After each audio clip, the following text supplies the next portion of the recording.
Please don't leave me. The sleeve costs more than most people make in a month. Italian silk. Charcoal gray. Custom tailored to fit Elliot Graves like a second skin. And right now, a 7-year-old girl's fingers are clutching it so hard her knuckles have gone pale. Please, she whispers. Please marry my mom. The words stop time. Elliot stands frozen in the private wing of St. Vincent Medical Center, downtown Los Angeles, a wing his company funded, a wing where senators recover from scandal and CEOs hide from shareholders. The air smells like antiseptic and money. The floors gleam like ice. Everything here is designed to feel safe, sterile, untouchable. But this child doesn't belong here. She's barefoot. Her white hospital dress is 3 sizes too big, sleeves rolled up to keep them from dragging on the floor. Her braids are neat but old, done days ago, maybe longer. She looks up at him with eyes that are too steady, too old, eyes that have already learned not to expect kindness. Behind her, through the open doorway, a woman lies unconscious in a hospital bed. Machines hum softly. A heart monitor beeps in steady rhythm. The name on the chart reads Maribel Hayes, 34. Elliot's throat tightens in a way it hasn't in years. I'm sorry, he says carefully, the way you speak to someone holding something fragile. I'm not a doctor. I can't. I know you're not a doctor, the girl interrupts. Her voice is small but certain. You're rich. Rich people can fix things. Real quick, if you're hooked already, hit that subscribe button. We pour everything into stories like this and we've got viewers watching from all over the world. Drop a quick comment, where are you watching from and what time is it? Alright, back to the story. That lands like a punch. Elliot Graves is 43 years old. He runs Graves Tech from a glass tower overlooking Santa Monica Boulevard. Forbes estimates his net worth at $4.2 billion. He's ended careers with a phone call. Moved markets with a tweet. Built an empire from code and ruthlessness and the kind of hunger that never really goes away, even after you've eaten.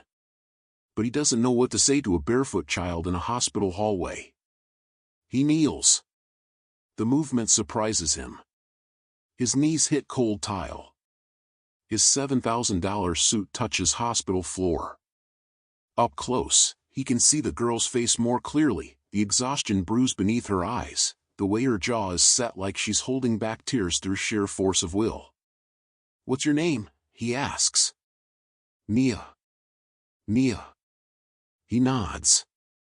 That's a beautiful name. I know. She doesn't smile. My mom picked it. It means purpose. Elliot's chest does something strange. Something painful. Nia, he says slowly, I understand you're scared. But I can't just marry someone I don't know. That's not how.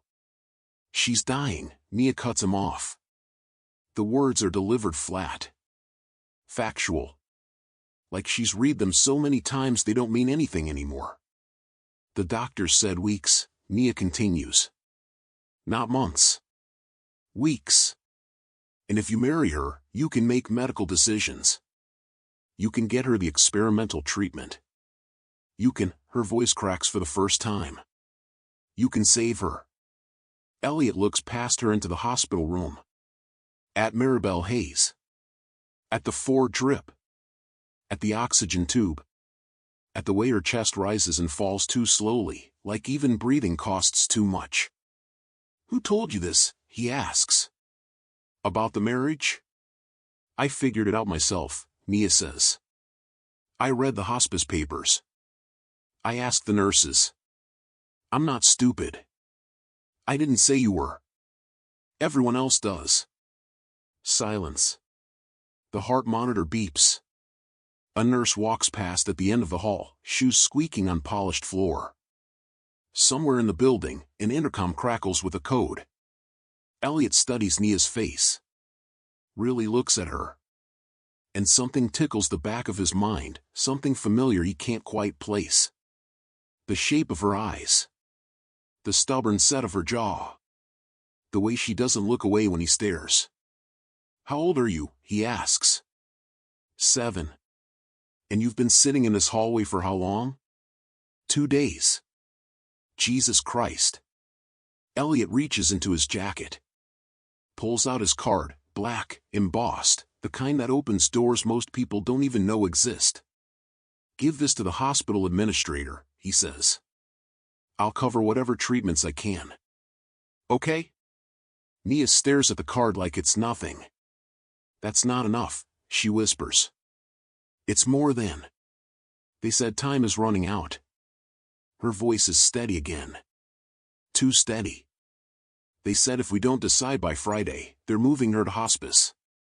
That's 72 hours. A countdown clock." Elliot feels it settle over him like a weight. "I've already done more than most people would," he says, standing. His knees crack. He feels old suddenly. Tired. "I'm sorry about your mother. I really am. But I can't. My mom said you'd leave." Elliot freezes. Nia reaches into the pocket of her hospital dress. Pulls out a photograph, worn soft at the edges, folded and unfolded so many times the creases are white. She holds it up. The photograph shows a younger Elliot. 23, maybe. No suit. No money. Standing outside a Greyhound station somewhere, Oakland, California, his memory supplies, next to a smiling woman with kind eyes and braids wrapped in a red scarf. Elliot's lungs stop working. "She said rich men always leave," Nia continues, watching his face. "She said especially you." The heart monitor beeps. Beeps. Beeps. And Elliot Graves realizes, in the space between one breath and the next, that he's not looking at a stranger's child. He's looking at his own past. And it's 7 years old. And it's asking him to stay. Elliot can't move. The photograph trembles in Nia's hand, or maybe his vision is shaking.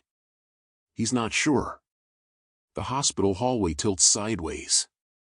The antiseptic smell becomes overwhelming.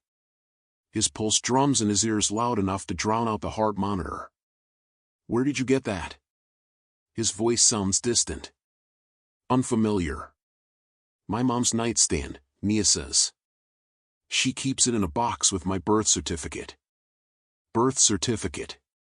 The words hit like a second punch. Elliot forces himself to look at the photograph again. At the woman. At Maribel Johnson, not Hayes, not back then. Maribel Johnson, who worked double shifts at a diner in Oakland.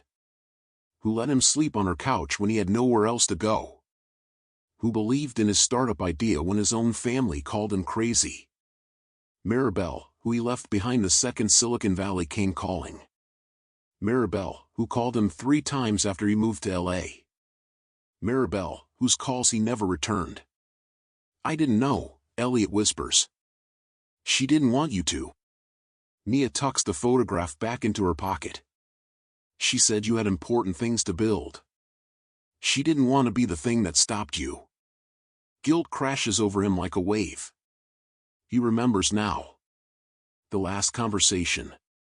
Her voice on the phone, quiet, careful. "Elliot, I need to tell you something."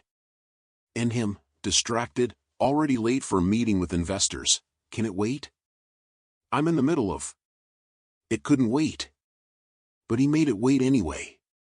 And then he changed his number. "How long has she been sick?" Elliot asks. 3 years. But it got bad 6 months ago. Nia's face is expressionless. Practiced. Like she's answered this question too many times. Stage 4. Metastatic. The doctor said there's an experimental treatment at Cedars-Sinai, but insurance won't cover it. And it costs. How much? $340,000. Elliot almost laughs. Not because it's funny. Because he spent more than that on his car. "I'll write a check," he says immediately. "Today. Right now. Whatever she needs." Nia shakes her head. It's not just about money. Everything's about money. Not this. Mia's voice is hard now. Adult. They won't accept her into the trial without a legal medical advocate. Someone who can make decisions if she can't. Someone with status. The word hangs in the air like an accusation. You mean someone rich, Elliot says quietly. I mean someone they'll listen to. Mia looks up at him. If you marry her, just on paper, just legally, you become her next of kin. You can consent to the treatment. You can get her into the trial. Mia, that's not, marriage isn't something you just. Are you a good person? Mia interrupts. Elliot blinks. What? Are you a good person, she repeats slowly, or are you just rich? The question lands like a blade between his ribs. He opens his mouth. Closes it. Tries again. I want to help, he says finally. But this is complicated.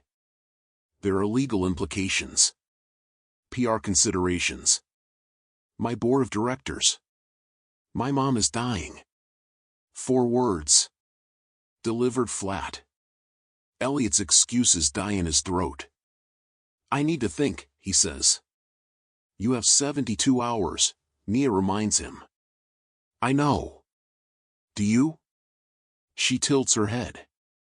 Studies him like he's a problem she's trying to solve. Because my mom waited for you to call back. 4 months. And you never did. The guilt is a living thing now. Breathing. Expanding. I'll come back tomorrow, Elliot says. I promise. Promises don't mean anything, Mia says. Not from people like you. She turns and walks back into her mother's hospital room. The door closes with a soft click.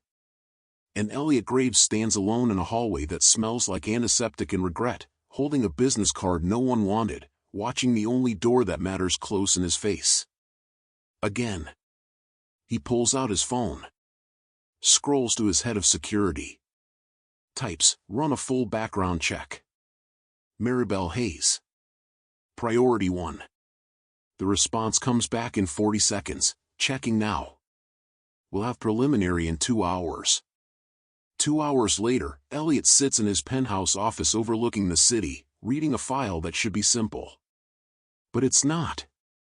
Because next to Maribel Hayes' name, in red digital letters, are 2 words that change everything.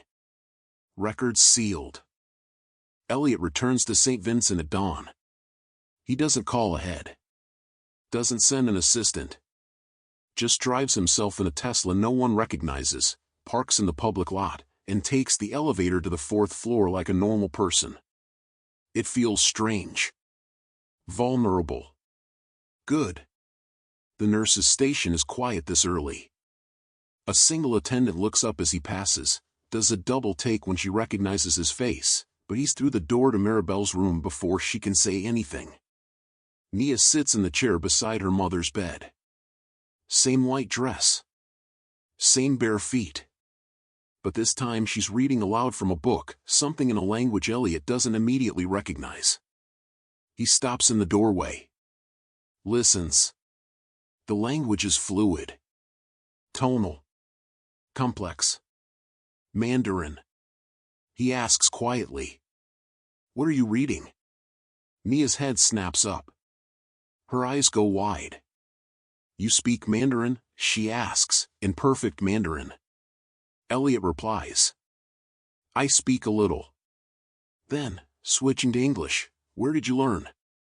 Mr. Chen. At the library. Mia closes the book carefully, a collection of Chinese poetry, Elliot realizes. He used to be a professor. Now he just volunteers. He says I have an ear for languages. Elliot steps fully into the room. The morning light filters through cheap Venetian blinds, casting stripes across Maribel's sleeping face.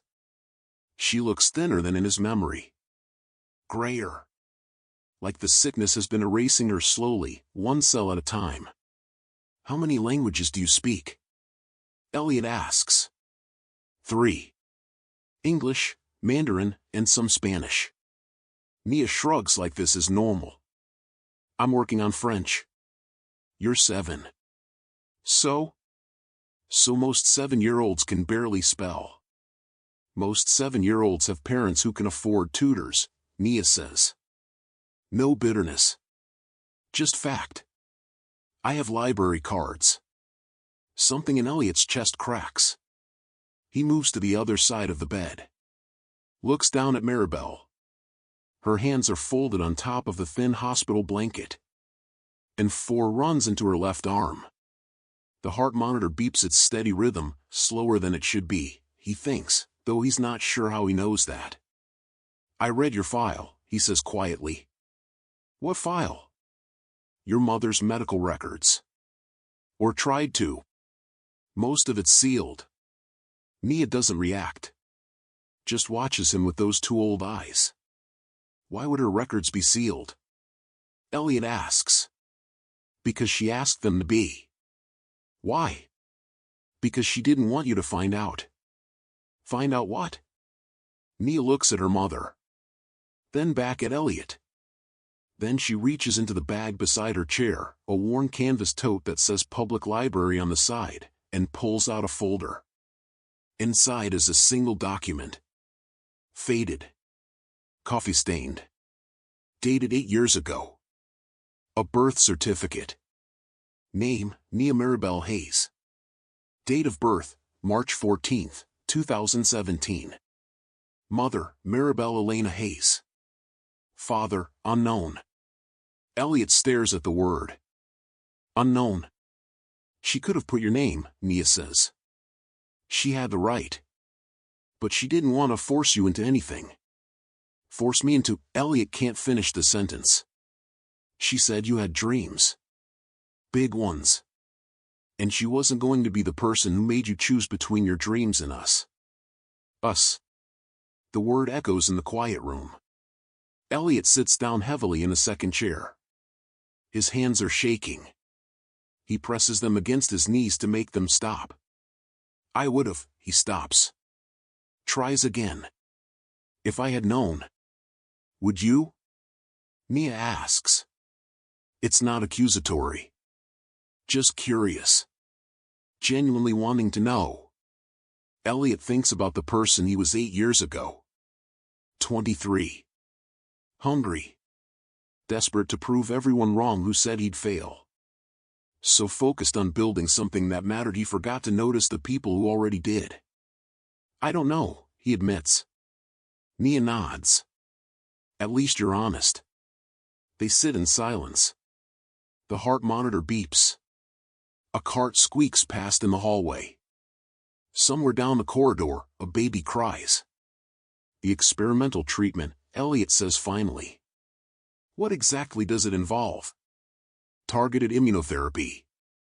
They use your own cells to fight the cancer. Nia recites it like she's memorized a script. Success rate is 40%. But they only take patients with a strong support system. Someone who can manage aftercare. Make medical decisions if complications happen. And your mother doesn't have that. She has me. You're 7. I know how old I am. Elliot looks at her. Really looks. At the exhaustion etched into her small face. At the responsibility she carries like a weight on her shoulders. At the childhood she's lost to hospital hallways in medical terminology and reading poetry in Mandarin to keep her mind from breaking.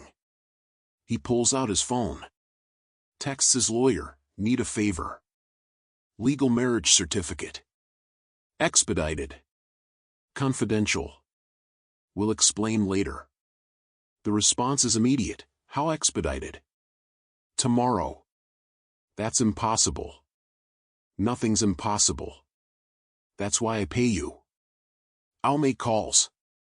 Elliot puts his phone away. Looks at Nia. I'm not doing this because I'm a good person, he says. I want you to understand that. I'm doing this because I owe your mother. And because I've spent 8 years being the kind of person who walks away. I'm tired of being that person. Nia studies his face. Searching for something. Okay, she says finally. Okay? Okay. She extends her small hand. Partners? Elliot looks at her hand. At this 7-year-old girl offering him redemption disguised as a handshake. He takes it. Partners, he agrees. They shake once. Firm. Serious. Then Nia pulls back and asks the question that will haunt him for the rest of his life. Why did you leave us? And Elliot Graves, who has answers for everything, who has built an empire on knowing exactly what to say and when to say it, can only whisper. I don't know. It's the truth. And it's not enough. It will never be enough. The marriage certificate arrives 36 hours later. Elliot holds it in his office, 47th floor, glass walls, view of the Pacific Ocean stretching to the horizon. The document is simple. Clean. 2 names. 2 signatures. A date. Elliot James Graves and Maribel Elena Hayes. Married, January 18, 2025. Witnessed by Harold Chin, Notary Public. It's not real. Not emotionally. But legally, it's airtight. His phone buzzes. His CFO, Marcus Webb. Elliot lets it go to voicemail. Marcus has been calling all morning, worried about optics, about shareholder confidence, about what the board will say when they find out their CEO just married a dying woman he hasn't seen in 8 years. Elliot doesn't care. He's tired of caring about the wrong things. He drives to St. Vincent at sunset. The city glows orange and gold. Traffic crawls on the 405. His phone buzzes 17 times. He ignores it. When he reaches Maribel's room, Nia is feeding her mother ice chips with a plastic spoon. Maribel is awake. It's the first time Elliot has seen her conscious. Her eyes are the same, brown, warm, kind, but sunken now, shadowed with pain and medication and the knowledge of her own ending. She sees him. Recognition flickers across her face. Then something else. Something that might be resignation. Or relief. Or both. Hi, Elliot says. His voice sounds like gravel. Hi, Maribel whispers back. Nia sets down the cup of ice chips. I'll get coffee, she announces, even though she's 7 and doesn't drink coffee. She leaves. The door clicks shut. Elliot and Maribel stare at each other across 8 years of silence. You look good, Maribel says finally. Rich agrees with you. You look, Elliot stops. Can't finish. Because she looks like she's dying, and they both know it, and pretending otherwise would be an insult. Like I'm dying? Maribel finishes. A ghost of a smile. It's okay. You can say it. Elliot sits in the chair Nia vacated. It's still warm. I brought the marriage certificate, he says. It's legal. Binding. The hospital accepted it this morning. You're on the transplant list for the experimental trial. Thank you. Don't thank me. Why not? Because I should have, his voice cracks. I should have called you back. 8 years ago. I should have. Elliot. Maribel reaches for his hand. Her grip is weak. Her skin is cold. I never wanted you to feel trapped. I wouldn't have felt trapped. Yes, you would have. She says it gently. Without judgment. You were 23. Building something. Chasing something. A baby would have stopped you. I don't care. You did then. And that's okay. It's not okay, Elliot says. His eyes burn. None of this is okay. You've been raising our daughter alone for 7 years. Working 2 jobs. Getting sick. And I was, what? Buying cars? Building towers? Pretending I didn't have. He can't finish. Maribel squeezes his hand. You didn't know. I should have known. How? I should have asked. They sit in silence. The heart monitor beeps. The 4 drips. The sun sets outside the window, turning the room amber and gold. She's brilliant, Maribel says. Nia. Did you know she taught herself Mandarin? She told me. She reads at a 10th grade level. Does math in her head. Remembers everything. She's like you. She's like both of us. Maribel's smile is sad. Proud. She has my stubbornness. Your brain. Elliot's throat closes. If I don't make it. Don't. If I don't make it, Maribel repeats firmly, promise me you'll take care of her. Not with money. With time. With presence. Promise me you'll stay. I promise. Say it again. I promise I'll stay. Maribel closes her eyes. A single tear runs down her cheek. Thank you, she whispers. That night, Elliot doesn't go back to his penthouse. He goes to Maribel's apartment. Inglewood. 3rd floor. Unit 7C. The building is old. Peeling paint. Broken elevator. Hallway that smells like cooking and cheap air freshener. Elliot climbs the stairs with a suitcase he packed in his car. Nia opens the door. She's wearing pajamas, faded purple, 2 sizes too big. What are you doing here? She asks. I thought. Elliot shifts his weight. Suddenly uncertain. I thought maybe I could stay. Help. If that's okay. Nia stares at him. Then steps aside. The apartment is small. 1 bedroom. A kitchen barely big enough for 2 people. A living room with a couch, a coffee table covered in library books, and a window that overlooks a parking lot. It's clean. Organized. Loved. You can sleep on the couch, Nia says. But you have to take your shoes off. Mama's rule. Elliot removes his $1,000 loafers. Sets them by the door next to Nia's worn sneakers. Are you hungry? Nia asks. A little. She walks to the kitchen. Opens the refrigerator. Inside, discount bread, peanut butter, half a carton of eggs, a single apple. She makes him a peanut butter sandwich. Cuts it diagonally. Puts it on a plate with the apple. Sorry we don't have more, she says. Elliot looks at the sandwich. At this 7-year-old girl feeding him from a nearly empty fridge.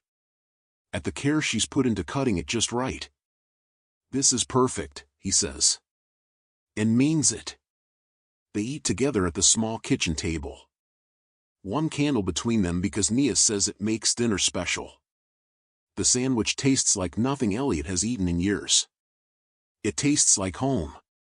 After dinner, Nia shows him her room. It's tiny. A twin bed. A desk made from milk crates and plywood.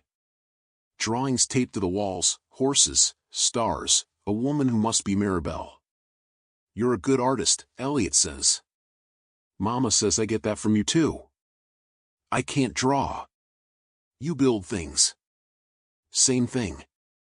Different tools. Elliot smiles. Maybe you're right. Nia climbs into bed. Elliot sits on the edge. Can I ask you something? She says. Anything. The $80 million. Elliot's blood goes cold. What? I heard you on the phone yesterday. You said something about $80 million. What is that?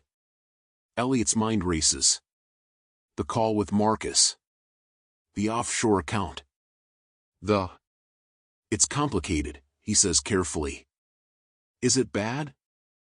I don't know yet. Nia watches him. Those 2 old eyes seeing too much. Are you a good person, Elliot? The question again. Different context. Same weight. I'm trying to be, he says. Okay. She closes her eyes. Elliot sits there until her breathing evens out. Until he's sure she's asleep. Then he goes to the living room. Pulls out his laptop. Opens encrypted files he hoped he'd never have to look at. And he starts to piece together a truth that will destroy everything. The numbers don't lie. Elliot sits on Maribel's worn couch at 2 a.m., surrounded by spreadsheets and bank statements and emails he wishes he'd never seen. $80 million. Missing. Not missing, exactly. Moved. Slowly. Carefully. Over the course of 3 years. From Graves Tech's charitable foundation, the one Elliot created to fund medical research, hospital wings, cancer treatment centers, into a series of shell companies he doesn't recognize. Someone has been stealing from dying patients. And the signatures authorizing the transfers belong to Marcus Webb, Elliot's CFO. His friend. The man he trusted to run the company's finances while Elliot focused on innovation. The man who's been embezzling millions from the same fund that could have saved Maribel years ago. Elliot's hands shake as he scrolls through the evidence. Here, a transfer of $2.3 million to Horizon Healthcare Solutions, a company that doesn't exist. There, $5.7 million to Evergreen Medical Partners, another ghost. And there, $12 million to Lighthouse Hospice Foundation, registered in the Cayman Islands, board of directors listed as private. All approved by Marcus. All invisible to anyone who wasn't looking. And Elliot wasn't looking. He was too busy building. Acquiring. Expanding. Trusting people he shouldn't have trusted because trust is easier than vigilance. His phone buzzes. A text from Marcus, "We need to talk about the quarterly report. Call me." Elliot stares at the message. At the casual tone. At the audacity. He doesn't respond. Instead, he opens a new file. Starts documenting everything. Dates. Amounts. Transaction IDs. He works methodically, the way he built his first company, one line of code at a time, one brick at a time, until the foundation is unshakable. At 4 a.m., Nia appears in the doorway. Rubbing her eyes. Hair messed from sleep. "You're still awake," she says. "Can't sleep." "Why?" Elliot looks at her. At this child who shouldn't have to carry adult knowledge. But she's been carrying it anyway. She's been living in the space between what children should know and what survival requires. "I found something bad," he says carefully. "At my company. Someone's been stealing money." Nia climbs onto the couch beside him. Looks at the laptop screen. "How much?" she asks. "A lot." "Who?" "Someone I trusted." Nia is quiet for a moment. Then, Mr. Chen says trust is a gift you give people. But gifts can be returned. Mr. Chen is wise. He's also lonely. His wife died 2 years ago. He talks to books now like they're people. Elliot's chest aches. "I'm sorry to hear that." "Don't be sorry. Just don't be like him." Nia looks up at Elliot. "Don't wait until everyone's gone to realize you should have paid attention." The words land like stones. "I'm paying attention now," Elliot says. "Good." They sit in silence. The apartment is quiet.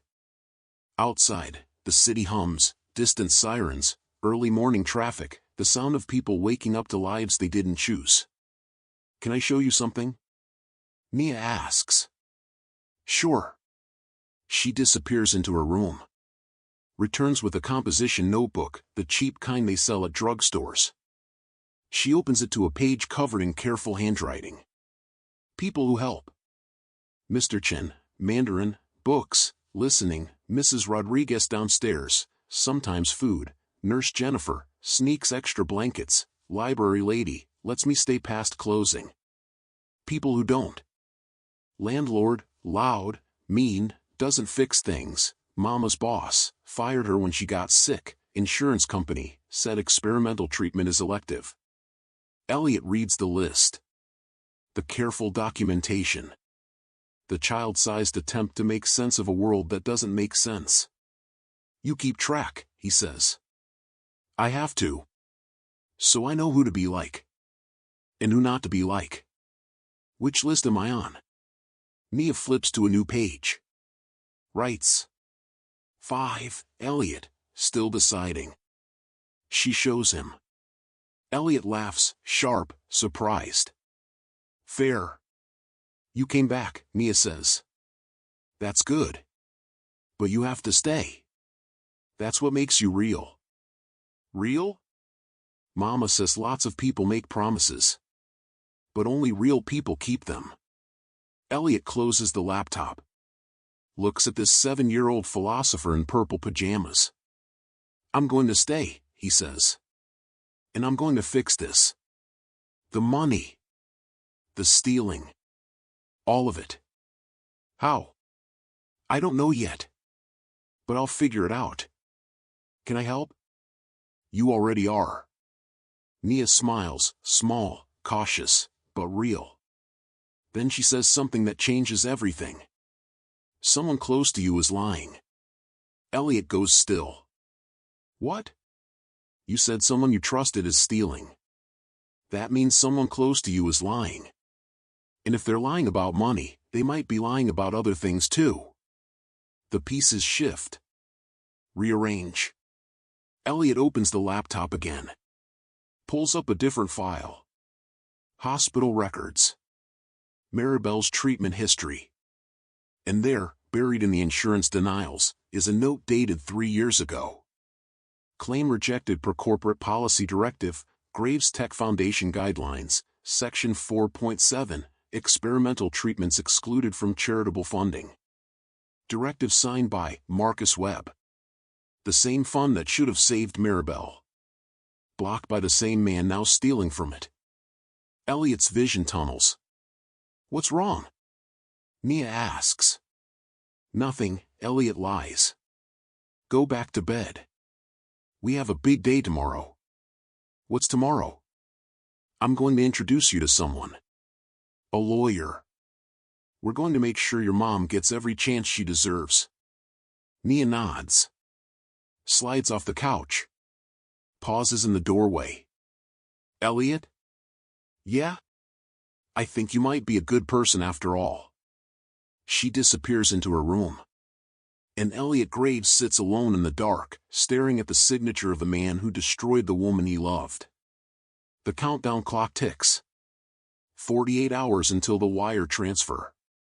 48 hours to save Maribel. 48 hours to become someone worth saving. He picks up his phone. Texts his lawyer, need you tomorrow. 8 a.m. Bring everything on Marcus Webb. Corporate structure, access levels, authorization chains. Everything. What's this about? Justice. The boardroom smells like leather and lies. Elliot sits at the head of the table, his company, his empire, and watches Marcus Webb present the quarterly financials like nothing's wrong. Revenue up 18%, Marcus says, clicking through slides. Profit margins holding steady. The charitable foundation distributed $12 million this quarter to healthcare initiatives. Stop, Elliot says. Marcus pauses mid-sentence. The other board members, 7 faces Elliot has known for years, turn to look at him. Stop the presentation, Elliot repeats. We need to talk about the foundation. Marcus's smile doesn't falter. Of course. What would you like to know? I'd like to know where the money actually went. The temperature in the room drops. Marcus sets down the remote. I'm not sure what you mean. I mean, Elliot says carefully, that I spent the last 48 hours tracing every transfer out of the Graves Tech Foundation for the past 3 years. And I found some interesting patterns. He opens his laptop. Connects it to the screen. The quarterly report disappears, replaced by a spreadsheet. Unauthorized transfers, $80,247,000. The number fills the screen. Someone gasps. Another board member leans forward. Marcus goes very still. $80 million, Elliot continues, moved from our charitable fund, money donated by people who trusted us to help sick patients, into shell companies that don't exist. Companies with no employees. No physical addresses. No medical programs. Elliot, Marcus says slowly, I think there's been a misunderstanding. Horizon Healthcare Solutions. Registered in Delaware. Dissolved 2 months after receiving $2.3 million from us. Click. New slide. Evergreen Medical Partners. Cayman Islands. Never filed a single insurance claim. Click. Lighthouse Hospice Foundation. Took $12 million. Spent $0 on actual hospice care. Click. Click. Click. Each slide is a knife. Each number is a wound. Every single transfer, Elliot says, voice like ice, was authorized by you. Marcus stands. I want my lawyer present before. Sit down. The command is quiet. Absolute. Marcus sits. Elliot pulls up a final document. An email. Dated 3 years ago. From Marcus Webb. To Elliot Graves. Subject, Foundation Policy Update. Elliot, per our discussion, I've updated the Foundation guidelines to exclude experimental treatments from charitable funding. This will help us focus resources on proven therapies and avoid liability issues. New policy attached. Let me know if you need anything else. Elliot stares at the email. At his own reply, sent from his phone while he was on a plane somewhere, barely paying attention. Sounds good. Thanks for handling. 2 sentences. That's all it took. I never read the attachment, Elliot says. I trusted you to do the right thing. And you used that trust to rewrite the rules. To exclude the exact treatments that could have saved. His voice breaks. He stops. Breathes. Continues. 3 years ago, a woman named Maribel Hayes applied for funding from our foundation. Stage 3 cancer. Experimental immunotherapy was her only chance. And you, personally, denied her claim. Citing a policy I never actually approved. Marcus's face is white. She worked 2 jobs, Elliot continues. She couldn't afford the treatment. She got sicker. And while she was dying, you were moving millions into offshore accounts. You can't prove. FBI's already been contacted. Elliot nods toward the door. As if on cue, it opens. 2 federal agents step inside. Badges out. Marcus Webb, the first agent says. Marcus doesn't move. Doesn't speak. Just stares at Elliot with something that might be hatred or might be fear or might be the realization that empires fall faster than they rise. Stand up, please, the agent says. Marcus stands. His hands shake as they cuff him. The other board members watch in silence, shock, horror, relief that it's not them. As the agents lead Marcus out, he stops at the door. Turns back. She was nobody, he says to Elliot. Just another name on a list. How was I supposed to know she mattered to you? Elliot's hands clench into fists beneath the table. She mattered, he says quietly, because she was a person. That should have been enough. The door closes. The boardroom erupts, voices overlapping, questions shouting, panic setting in. But Elliot doesn't hear any of it. Because his phone is buzzing. St. Vincent Medical Center. He answers. Mr. Graves? A nurse's voice. Strained. You need to come now. It's Maribel. We're losing her. Elliot breaks every traffic law getting to the hospital. He parks illegally. Sprints through the lobby. Takes the stairs because the elevator is too slow. When he reaches Maribel's room, the door is closed. A crash cart sits outside. Voices inside, urgent, clinical, wrong. Nia sits on the floor against the wall. She's not crying. Just sitting. Knees pulled to her chest. Staring at nothing. Elliot slides down beside her. They said her heart stopped, Nia whispers. Twice. They got it going again, but her voice fractures. They said I should prepare. Elliot pulls her close. She doesn't resist. Just leans into him, this 7-year-old girl who's been too strong for too long, and finally, lets someone else hold the weight.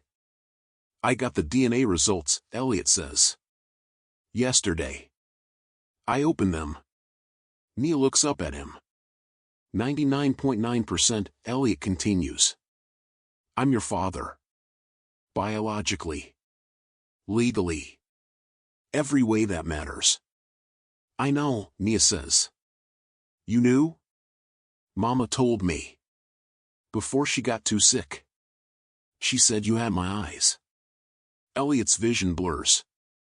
I'm sorry I wasn't there, he whispers. For 7 years. I'm so sorry. You're here now. I'm too late. Maybe. Nia's hand finds his. But you came back. That's more than most people do. The door opens.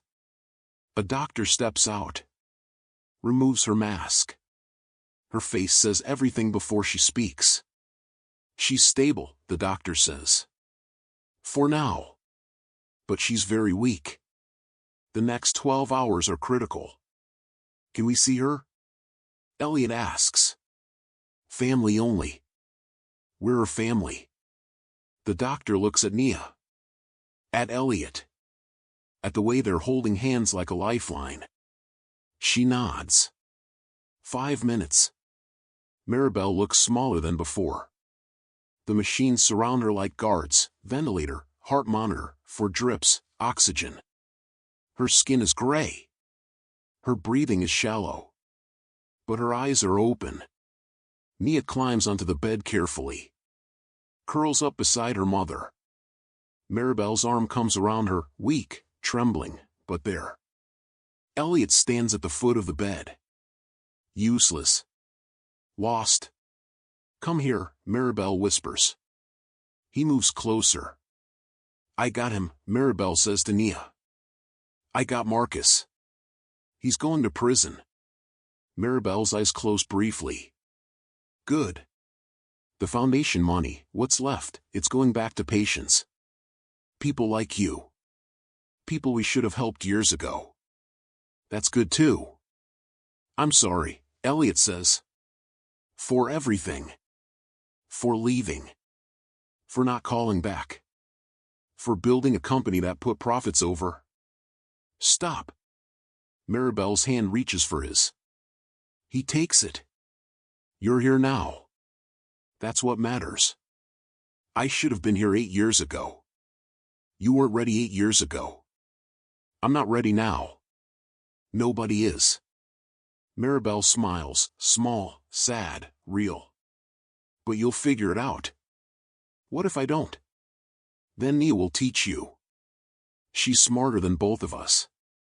Nia makes a sound that might be a laugh or might be a sob. They sit in silence. The machines beep.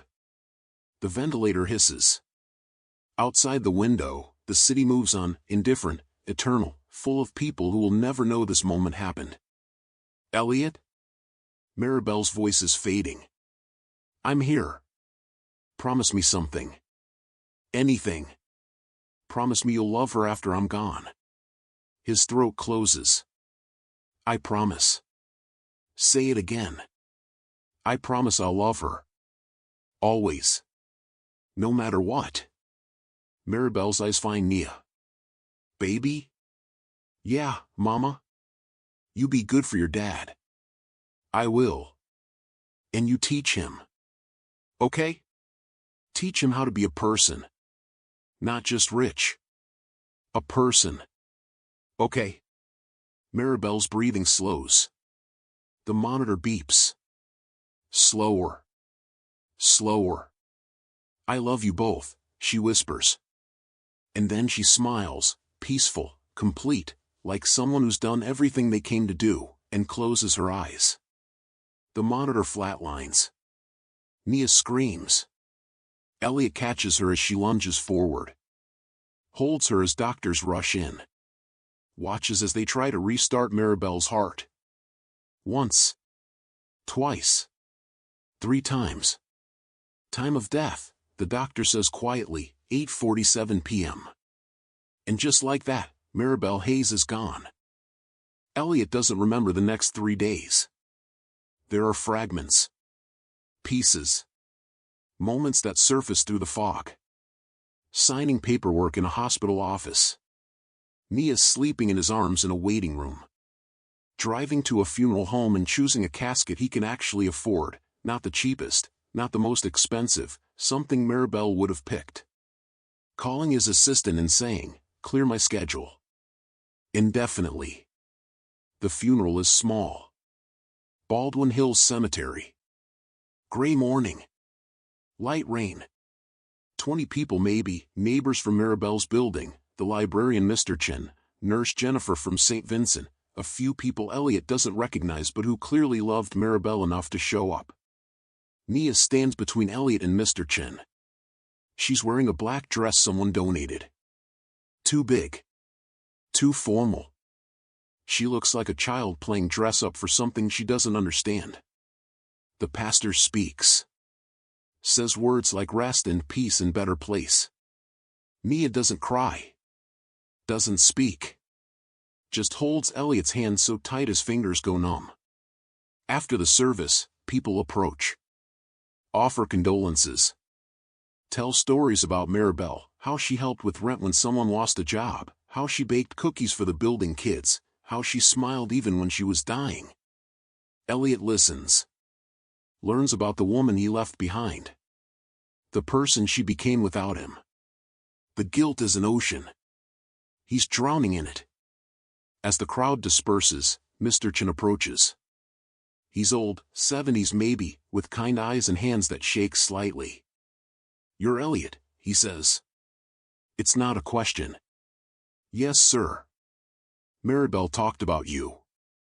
Near the end. Elliot braces himself for anger. For blame.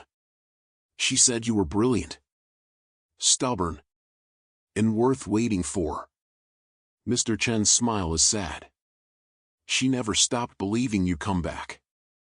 I came back too late. You came back. That's what matters." Mr. Chen looks at Nia. "She's going to need you. Not your money. You." "I know. Do you?" Mr. Chen studies him. "Because I've seen a lot of men like you. Rich. Successful. They think love is something you buy. But Nia doesn't need bought. She needs shown." "Shown what?" That staying is possible. That people don't always leave. The words land like a fist.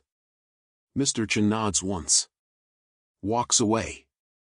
Elliot stands alone in the rain, watching strangers lower Maribel into the ground, and makes a decision. He's done running.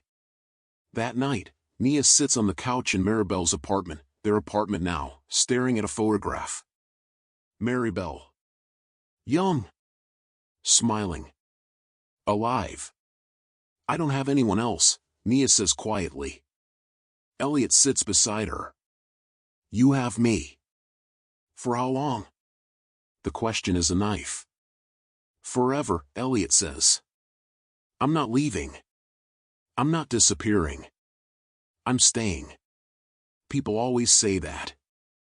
I know. And then they leave anyway. I know. Nia looks at him. "So why should I believe you?" Elliot pulls out his phone. Opens a document. Turns the screen toward her. Petition for adoption. Petitioner, Elliot James Graves. Minor, Nia Maribel Hayes. Status, filed January 22, 2025. "I filed this yesterday," Elliot says. Legal adoption. "It takes time," background checks, home studies, court hearings. But I'm doing it. Officially. Permanently. Mia stares at the screen. You're going to be my daughter, Elliot continues. Not just biologically. Legally. In every way that matters. And I'm going to be your dad. Not because I have to. Because I want to. What if you change your mind? I won't. What if you get tired of me? Impossible. What if I'm too much work? Elliot takes her face in his hands. Looks her in the eyes. Mia Maribel Hayes, he says, you are the best thing I've ever built. And I'm not walking away from you. Not now. Not ever. Understand? Mia's face crumples. She throws herself into his arms and sobs. Finally, all the grief she's been holding back for 3 days, for 3 years, for her entire 7-year-old life. Elliot holds her. Rocks her. Whispers promises he intends to keep. And somewhere in that small apartment in Inglewood, something shifts. Something begins. The next morning, Elliot gets a call from his lawyer. The FBI wants to meet, she says. They have questions about Marcus. About the foundation. About how much you knew. I'll cooperate fully. Elliot, you could be implicated. I don't care. I knew enough to be responsible. I should have paid attention. I should have asked questions. So whatever consequences come, I'll take them. Silence. Who are you? His lawyer asks. What happened to the Elliot Graves who fights every allegation? He grew up, Elliot says. The FBI meeting happens in a conference room downtown. 2 agents. A prosecutor. Elliot's lawyer. And a recording device. They ask about Marcus. About the foundation. About oversight and authorization and what Elliot knew and when he knew it. Elliot tells the truth. All of it. The email he approved without reading. The trust he gave without verifying. The years he spent building wealth while people died from lack of access to the money he thought he was giving away. I'm guilty of negligence, he says. Of caring more about growth and impact. Of trusting the wrong person with the right resources. You're saying you had no knowledge of the embezzlement? The prosecutor asks. Not until 3 days ago. And yet you're taking responsibility? Yes. Why? Elliot thinks about Maribel. About the treatment she was denied. About the 3 years she spent dying while $80 million sat in offshore accounts. Because responsibility isn't just about what you know, he says. It's about what you should have known. And I should have known. I should have checked. I should have cared. The prosecutor nods slowly. We'll need to verify your timeline. Cross-reference with records. But based on what we found, you're a witness. Not a target. What about Marcus? 18 to 22 years. Federal prison. Wire fraud. RICO violations. He'll die in prison. Elliot feels nothing. No satisfaction. No vindication. Just exhaustion. The foundation money that's left, Elliot says. Can it be redirected? To patients who were denied treatment. Families who went bankrupt trying to save. We'll work with you on restitution, the prosecutor says. But yes. That's the goal. Elliot nods. As he leaves the building, his lawyer catches his arm. You could have fought this, she says. Claimed ignorance. Protected yourself. I'm tired of protecting myself, Elliot says. I want to protect her.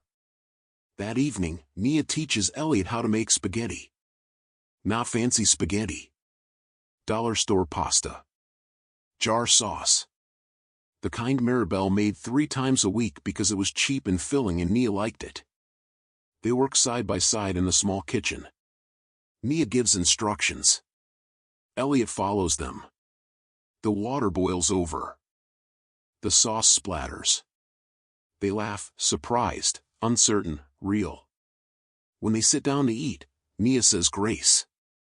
Thank you for this food. And for Mama, even though she's gone. And for Elliot, who came back.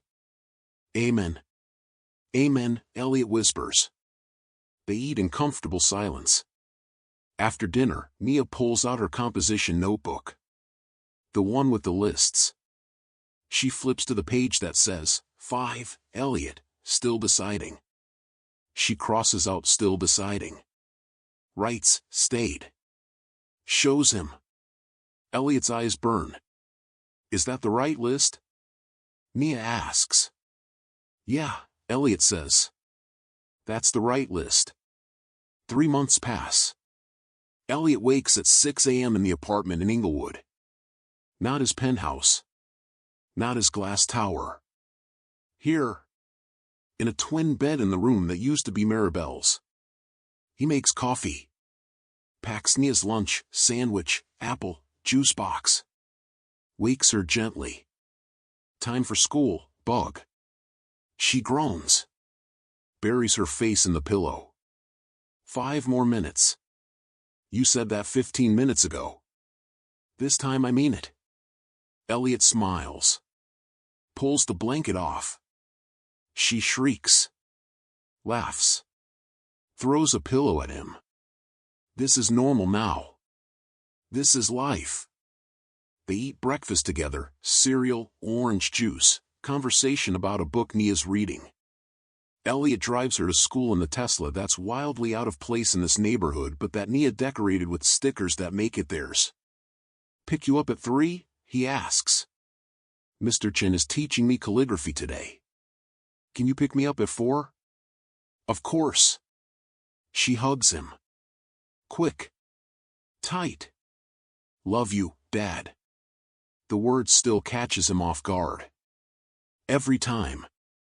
Love you too, Bug. She runs into the building. Backpack bouncing. Braids flying. Elliot watches until she disappears. Then he drives to Graves Tech. The office feels different now. Smaller. Less important. Elliot's assistant greets him with coffee and a schedule he mostly ignores.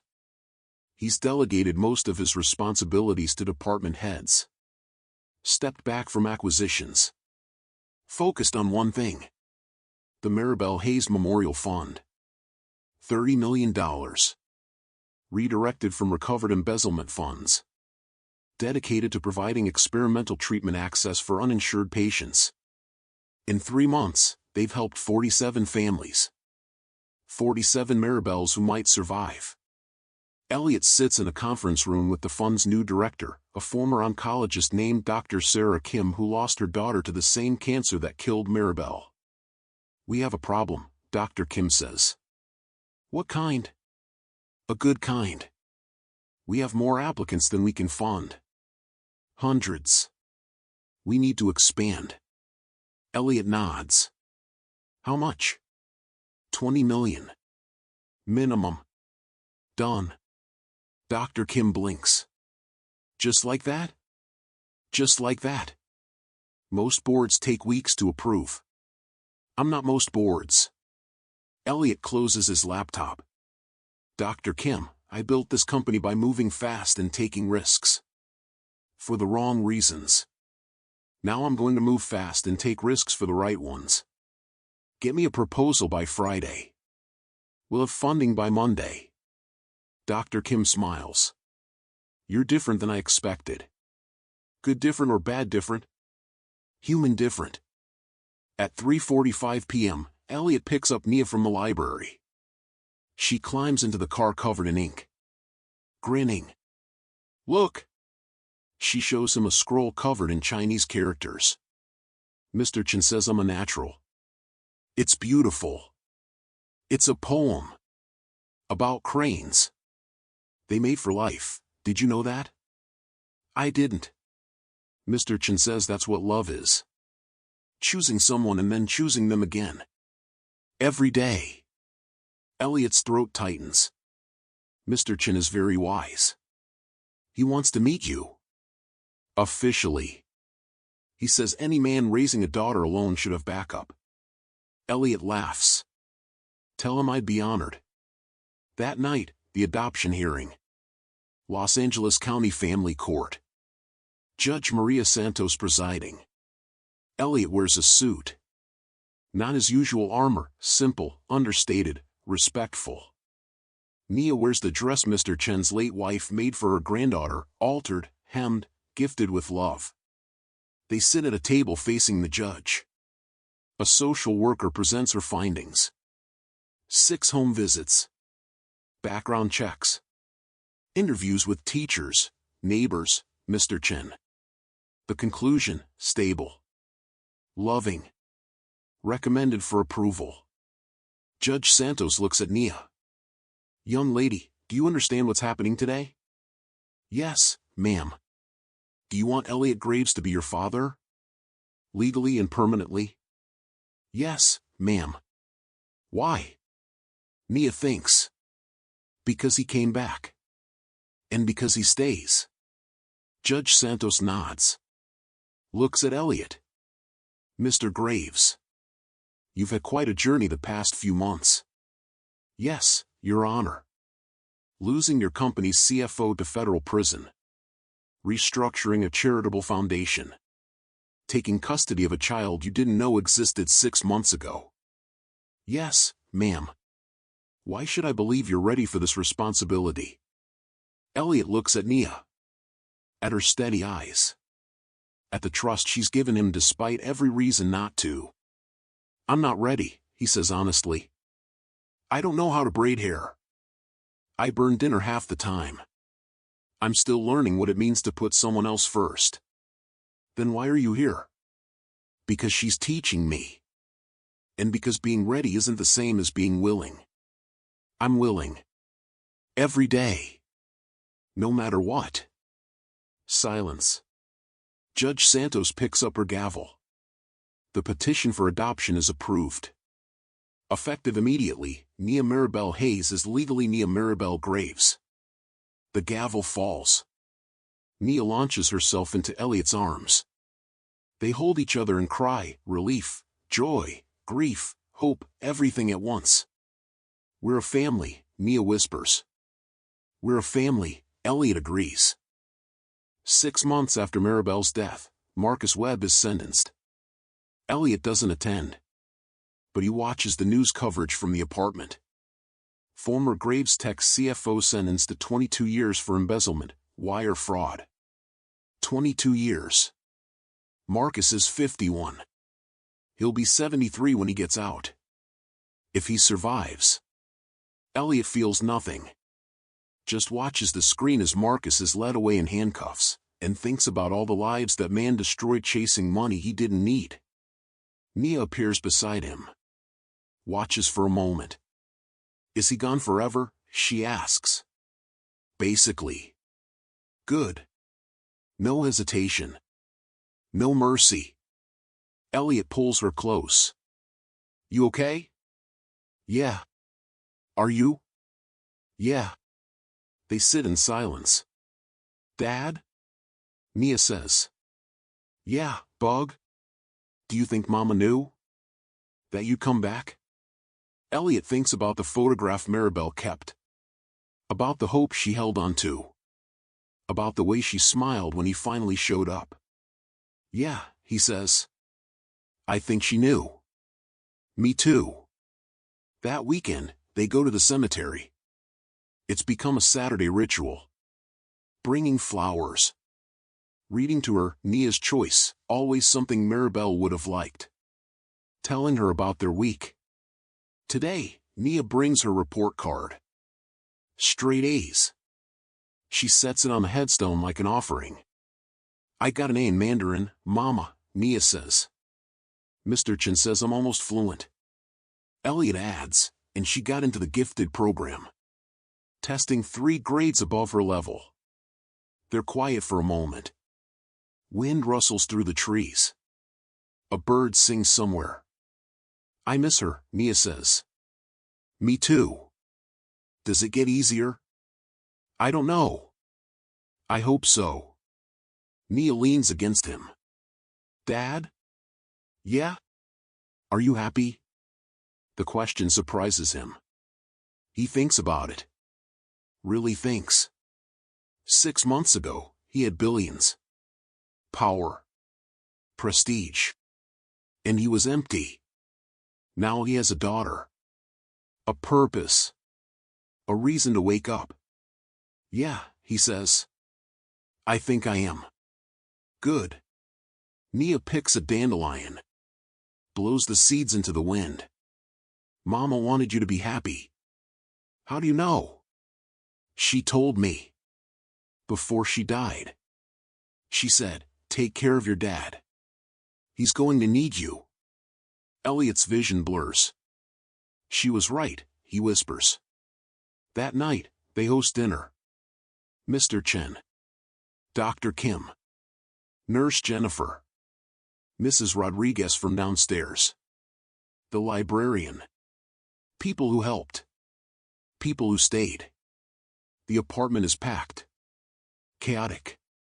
Full of laughter and conversation and the smell of too much food. Elliot stands in the kitchen, watching Nia teach Mr. Chen how to play a card game, and realizes something. This is wealth.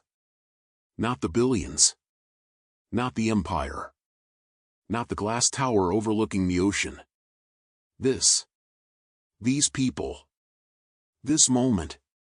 Dr. Kim approaches. You look contemplative. Just thinking. About what I was chasing all those years. And how I already had it. I just didn't know where to look. Dr. Kim smiles. Maribel knew. She knew you'd figure it out eventually. You talked to her? Once. During her intake interview. She said, he's brilliant. Stubborn. And he'll come back when he's ready. I wasn't ready. You came anyway. That's better. Later, after everyone leaves, Nia falls asleep on the couch. Elliot carries her to bed. Tucks her in. Kisses her forehead. Love you, Bug, he whispers. Love you too, Dad, she mumbles, half asleep. He turns to leave. Dad? Yeah? You stayed. I did. Thank you. Elliot's chest aches. You don't have to thank me. I know. But Mama would want me to. He sits on the edge of her bed. Brushes hair from her face. Your mama was the best person I ever knew, he says. And every day I'm going to try to be someone she'd be proud of. You already are, Nia says. And Elliot Graves, billionaire, CEO, father, sits in the dark and cries. For Maribel. For lost time. For the life he could have had if he'd been brave enough to stay. But also for gratitude. Because second chances are rare. And he's not going to waste this one. St. Vincent Medical Center. Dedication ceremony. The banner stretches across the entrance, the Maribel Hayes Memorial Wing. Elliot stands at a podium facing 200 people, doctors, patients, donors, press. Nia sits in the front row between Mr. Chen and Dr. Kim. 6 months ago, Elliot begins, I thought I knew what success looked like. Revenue. Growth. Market share. I built an empire chasing those things. And I was miserable. He pauses. Looks at Nia. Then a 7-year-old girl grabbed my sleeve and asked me to save her mother. And everything changed. The crowd is silent. I couldn't save Maribel Hayes. I was too late. But because of her daughter, I learned what actually matters. Not what you build. Who you build it for. He gestures to the building behind him. This wing will provide experimental treatment access to uninsured patients. Free of charge. No bureaucracy. No denials. Just medicine. Just care. Just people helping people. Applause. We're starting with Los Angeles. But this is just the beginning. Next month, We're opening facilities in Oakland, Detroit, and Atlanta. Anywhere people are dying because they can't afford to live. More applause. This isn't charity. This is justice. This is what should have existed all along. He steps back. Dr. Kim takes the podium. Announces the first 50 patients accepted into treatment. Reads their names. Their ages. Their stories. Each one is a Mirabelle. Each one is getting a second chance. After the ceremony, a reporter approaches. Mr. Graves, how has fatherhood changed you? Elliot smiles. It's made me realize that the most important thing I'll ever build isn't a company. It's a relationship. With my daughter. What about Graves Tech? I'm still CEO. But I work 4 days a week now. Fridays are for Nia. Some shareholders have complained. They can complain to someone who cares. My daughter is more important than their dividends. The reporter blinks. That's quite a shift. It's the only shift that matters. That evening, Elliot and Nia return to the apartment. Their apartment. Their home. It's not the penthouse. Not the mansion. Just 2 bedrooms in Inglewood with neighbors who know their names and walls covered in Nia's artwork. They make dinner together, spaghetti, Mirabelle's recipe. They eat on the couch, watching a documentary about cranes. They really do mate for life, Nia observes. Guess Mr. Chin was right. He usually is. After dinner, Nia does homework. Elliot answers emails. Normal. Domestic. Real. At 8 p.m., bedtime routine. Brush teeth. Pick out tomorrow's clothes. Read together. Tonight it's a book about a girl who builds robots. Dad? Nia says as he's about to turn off the light. Yeah, Bug? Are you a good person? The question. Again. Different context. Same weight. Elliot thinks about Marcus in prison. About the lives saved. About the work left to do. I'm trying to be, he says. That's not what I asked. I know. He sits on the edge of her bed. Here's the truth, I don't know if I'm good. But I know I'm better than I was. And tomorrow I'm going to try to be better than today. That's all I can promise. Nia considers this. Mama used to say good people aren't born. They're built. One choice at a time. Your mama was very wise. I know. Nia smiles. That's why she picked you. She picked me? Yeah. She said she could have walked past you that day in Oakland. But she didn't. Because she saw something. Something good you didn't see yet. Elliot's throat closes. I'm glad she didn't walk past, he whispers. Me too. He kisses her forehead. Turns off the light. Dad? Yeah? You stayed. I did. Thank you. You don't have to. I know. But I want to. Elliot stands in the doorway. Watches her settle into sleep. This child who saved him. This daughter who taught him what actually matters. Thank you, he whispers back. 2 years later. The Mirabelle Hayes Memorial Fund operates in 43 states. 287,000 patients treated. $430 million in care provided. 0 denials.